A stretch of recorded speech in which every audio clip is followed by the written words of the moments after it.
சந்திரா, சந்திரா, இங்கே என கை காட்டியபடி ஓடினாள் கன்னியம்மாள். கூட வந்த அவள் மகள் மங்கைக்கு கோபமாக வந்தது. எதிர் திசையில் சென்று கொண்டிருந்த சந்திரன் பார்த்ததும் தான் நிறுத்தி மூச்சு விட்டாள். தன் வயதை மறந்து ஓடியது கன்னியம்மாளுக்கு வெட்கமாக தான் இருந்தது.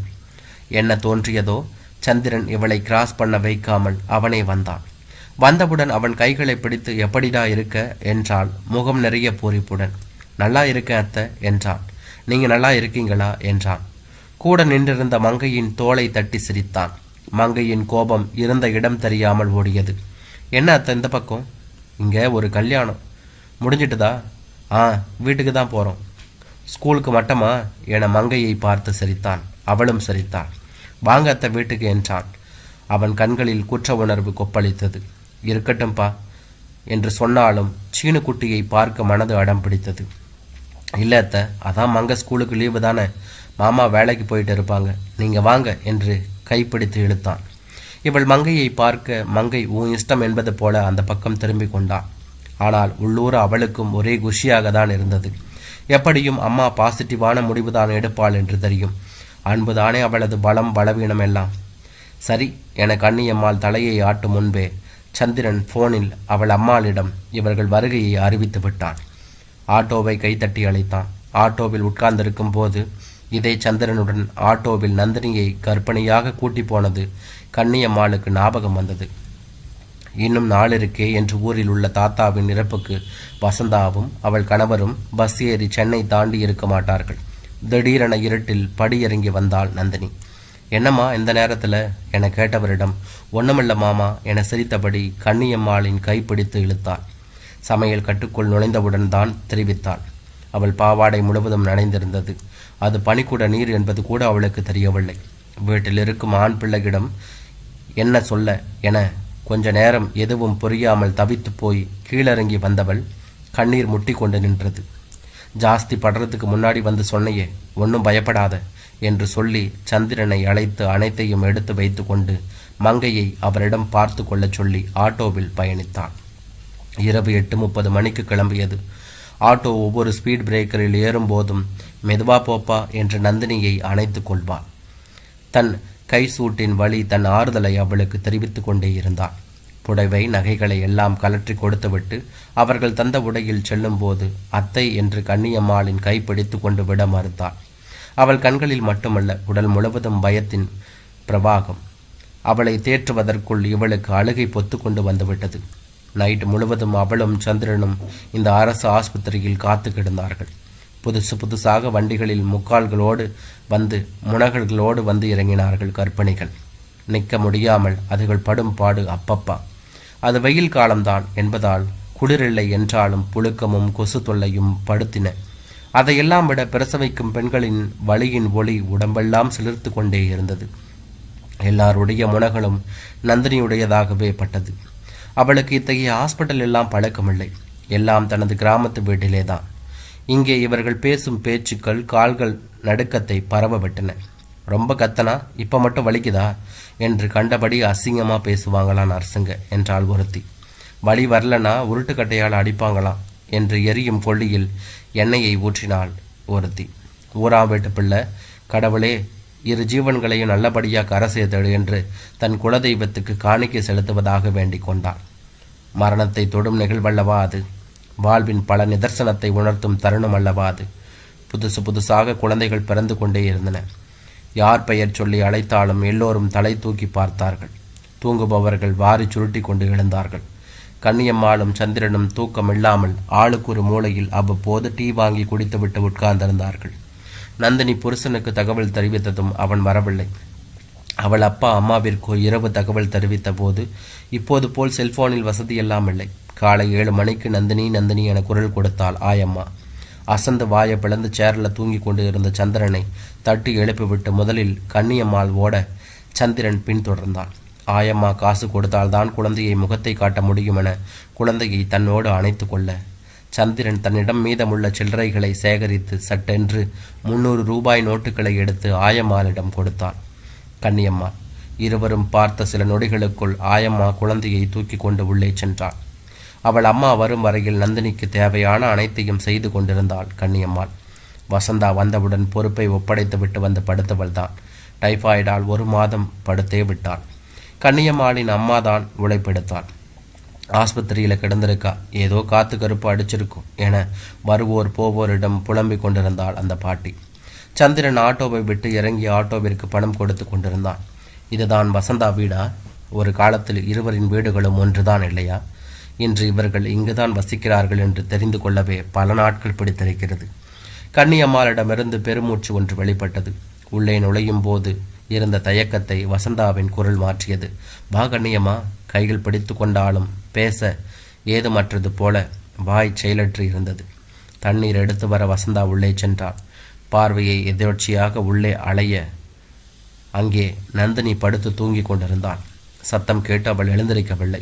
வசந்தாவும் அவளை எழுப்பவில்லை. தண்ணி கொடுத்துவிட்டு, என்னமங்க சௌக்கியமா, உங்கள் அப்பார் எப்படி இருக்காங்க என்று விசாரித்து கொண்டிருந்தாள். சந்திரன் கூல்ட்ரிங்க்ஸ் வாங்கி வந்திருந்தான். மங்கை மட்டும் வாங்கி கொண்டான். மறுபடி எங்கே கிளம்பி விட்டான். வசந்தா, கொஞ்ச தூரம் இரு, சமையலை முடிச்சிட்டு வந்துடுறேன் என்றாள். நடுநடுவில் வந்து பேச்சு கொடுத்தபடி இருந்தான். அவளுடைய கேள்விகளுக்கு பதிலளித்தாலும் கண்கள் படத்தில் இருந்த சீனுக்குட்டியின் மீது சென்றதை தவிர்க்க முடியவில்லை. நந்தினிக்கு பிறந்த ஆண் குழந்தை பல நேரம் இருந்ததே கன்னியம்மாளின் மடியில்தான். நந்தினியின் கணவன் நடவடிக்கை சரியில்லாததால் தாய் வீட்டோடு இருந்தாள்.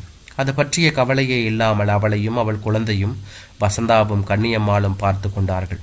வசந்தா வீட்டில் வசதி குறைவு என்பதால் கறி மீன் எது செய்தாலும் உடனடியாக மங்கையிடம் கொடுத்து மேல் வீட்டிற்கு அனுப்பி வைப்பாள் கன்னியம்மாள். பழம் பூ என எது வாங்கினாலும் மேல் வீட்டுக்கு ஒரு பங்கு கட்டாயம். எங்கே போனாலும் சீனுவை தூக்கி போவது, சாப்பாடு ஊட்டி விடுவது, அவனுக்கு ட்ரெஸ் பொம்மை என வாங்கி கொடுப்பது என்று எந்நேரமும் தன் கூடவே வைத்திருப்பாள். சீனுவும் அம்மம்மா என்று எந்நேரமும் கன்னியம்மாளின் காலை சுற்றி சுற்றியே வருவான். சிறிது நேரத்திற்கெல்லாம் கோழிக்கறி வாசனை வீட்டை தூக்கியது. வசந்தா எப்போதுமே இப்படிதான், ஊர் மணக்க மணக்க சமைப்பாள். 2 பேரும் சேர்ந்து சமைத்த காலங்களை நினைத்து பார்த்தாள். சமையலின் பல சந்தேகங்களை தீர்த்து வைத்தவள் வசந்தாதான்.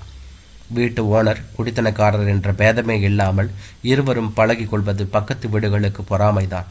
வசந்தாவை கன்னியம்மாள் அக்கா அக்கா என்று சுற்றி வருவாள்.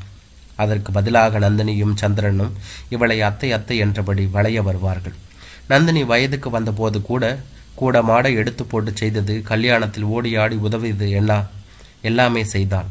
சாப்பிடவா கண்ணியம்மா? இல்லக்கா, கிளம்பணும் என்றாள். சீனு பள்ளிக்கு போயிருந்தான். அவனை பார்க்காமல் போவதுதான் கஷ்டமாக இருந்தது. ஆனால் வசந்தா விடவே இல்லை. கெஞ்சாத குறையாக வற்புறுத்தினாள். சாப்பிட உட்கார்ந்தார்கள். நந்தினியை எழுப்பல? அப்புறமா எழுப்பலாம், நீங்கள் சாப்பிடுங்க. என்ன உடம்பு சரியில்லையா? அதெல்லாம் ஒன்றுமில்லை. சொல்லும் போதே அவள் கட்டாயப்படுத்தியதை மீறி வசந்தாவின் கண்கள் கண்ணீரால் நிரம்பி இருந்தது. என்னாச்சுக்கா? நந்தினிக்கு என்ன மறுபடியும் அவங்க வீட்டுக்காரர் தகராறு பண்ணுறாரா? இல்லை, அதெல்லாம் இல்லை.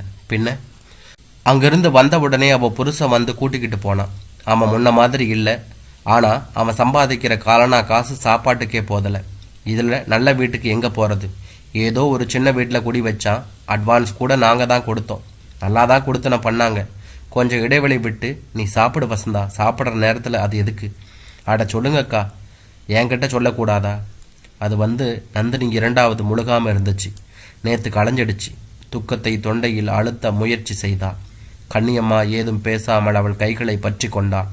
இவளுக்கும் கண் கலங்கியது. ஒரே தண்ணி பிரச்சனை அந்த வீட்டில். எல்லாத்துக்கும் தண்ணி, பம்பளை தான் அடிக்கணும். அதனால் ரொம்ப ஸ்ட்ரெயின் ஆயிடுச்சு. உனக்கு நாங்கள் செஞ்ச பாவத்தை வேற என்ன சொல்ல என்று முந்தானையால் கண்களை துடைத்து கொண்டான். சாப்பாட்டை அரைகுறையாய் முடித்து கொண்டு எழுந்தான். சாப்பாடு அவ்வளவு ருசியாய் இருந்த போதும் சரியாக சாப்பிட முடியவில்லை. சில மாதங்களுக்கு முன்பு நந்தினி சீனுவை அழ தூக்கி போனது கண்முன் நிழலாடியது. நீங்கள் நேற்று ஊருக்கு போயிருந்தப்ப தவழ்ந்துக்கிட்டே வீட்டை சுற்றி வந்துட்டு இருந்தான். நீங்கள் இல்லாமல் தவிச்சு போயிட்டான் உங்கள் பிள்ளை. இப்படி வாய்க்கு வாய் உங்கள் பிள்ளை என்று சொல்லி கொண்டிருந்த நந்தினிக்கு என்ன ஆயிற்று என்று தெரியவில்லை. கொஞ்சம் கொஞ்சமாக சீனுவை கீழே வரவிடாமல் தடுத்து கொண்டிருந்தான். மங்கை போய் தூக்கி வந்தாலும் கூட சிறிது நேரத்திற்கெல்லாம் வந்து தூங்க வைக்கணும், சாப்பாடு ஊட்டணும் என்று ஏதாவது சாக்கு சொல்லி தூக்கி கொண்டு போவாள். பிள்ளை உன்கிட்ட ஓவரா ஒட்டிக்கிட்டான், அது பிடிக்காம தான் இப்படி பண்ணுறாங்க என்று தன் கணவன் சொன்னதை நம்ப மறுத்தாள் கன்னியம்மாள். நாளாக படிக்கட்டின் முனையில் தடுப்பு ஒன்று வைக்கப்பட்டது. சீனு மேலிருந்து கத்திக்கொண்டே இருக்கும். தூக்க போனால் டக்கென்று தூக்கி இடுப்பில் வைத்துக் கொள்வாள் நந்தினி. நந்தினியின் அப்பா குழந்தையை அவங்களிடம் கொடுத்து அனுப்பு என்று சொன்னாலே நீ சும்மா இருப்பா, பால் கொடுக்கணும் என்பாள். வசந்தாவும் இதற்கு உடந்தையாயிருந்தாள். இது புரிந்தபோது கண்ணியம்மாளுக்கு தாங்கவே முடியவில்லை. இரவுகளில் அமைதியாக அழுதாள். பக்கத்தில் இருந்து கொண்டே பார்க்க முடியாமல் போவது மிகுந்த வருத்தத்தை கொடுத்தது. அவள் வருத்தத்தை புரிந்து கொண்ட அவள் கணவன் ஒரு நாள் வசந்தாவின் கணவரிடம், நீங்கள் வீட்டை காலி பண்ணி கொடுத்துடுங்க, ரிப்பேர் ஒர்க் பண்ணணும் என்றார். இதை கண்ணியம்மாளே எதிர்பார்க்கவில்லை. என்ன இப்படி சொல்லிட்டீங்க, ஐயோ என்று பதறினாள். வசந்தாவிடம் ஓடி தன் கணவன் தவறாக சொல்லிவிட்டார் என்றும் அப்படி ஒரு முடிவு எடுக்க வேண்டாம் என்றும் சொல்லி பார்த்தாள். அதற்கு பிறகு அவர்கள் யாரும் கீழ் வீட்டில் உள்ள ஒருவருடனும் பேசுவது இல்லை. ஒரு நாள் நாளை காலி செய்ய போகிறோம் என்று சொன்னார்கள். மறுநாள் விடியற் காலையில் ஏதோ சத்தம் பலமாக கேட்ட எழுந்தவளுக்கு அதிர்ச்சி காத்திருந்தது. முக்கால்வாசி சாமான்கள் அங்கு நிறைந்திருந்த லாரியில் ஏற்றப்பட்டிருந்தன. எப்படி சத்தமே இல்லாமல் எப்படி எழுந்தார்கள், எப்ப ஏற்றினார்கள் என்பது புரியவில்லை. அப்போது மேலே இருந்த நந்தினியும் வசந்தாவும் இறங்கி வந்து கொண்டிருந்தார்கள். வர்றோம் என்று மட்டும் சொல்லிக்கொண்டு குழந்தையின் முகத்தை கூட காட்டாமல் இவள் அழ டாக்ஸியில் ஏறி போனார்கள். மங்கை எழுந்திருக்கும் போது லாரி கிளம்பி இருந்தது. தம்பி போயிட்டானாம்மா, அவனை பார்க்க கூட இல்லம்மா என்றபோது இவளுக்கு இதயம் அருந்து விழுந்தது போல இருந்தது. அன்று போனவர்களை இன்றுதான் பார்த்தாள். நந்தினி எழுந்து வந்தாள். அத்தை என்று கட்டி கொண்டு அழுதாள். நெடு நேரம் அழுது கொண்டே இருந்தாள். குழந்தை கலந்து போனதை விடவும் ஒரு காலத்தில் தான் குலைந்து போட்ட அத்தையின் மனதை நினைத்துதான் அழுது கொண்டிருந்தாள். அவள் வலியை உணர்ந்து கொண்டது இவளது தாய்மனம். பிரசவத்தன்று கொடுத்த அதே ஆறுதலை தான் இப்போதும் வழங்கி கொண்டு இருந்தாள் கண்ணியம்மா. கொஞ்சம் தெளிந்து எழுந்த நந்தினி, சீனுவை பார்த்துட்டு தான் போவீங்க, அவன் வந்தவுடன் பார்த்துட்டு தான் போகணும். அத்தை, குழந்தை ரொம்ப ஏங்கி போயிட்டான் என்றாள். இப்போது சீனுவிடம் எந்த அளவுக்கு பழக வேண்டும் என்று கண்ணியம்மாளுக்கும் மங்கைக்கும் குழப்பமாக இருந்தது.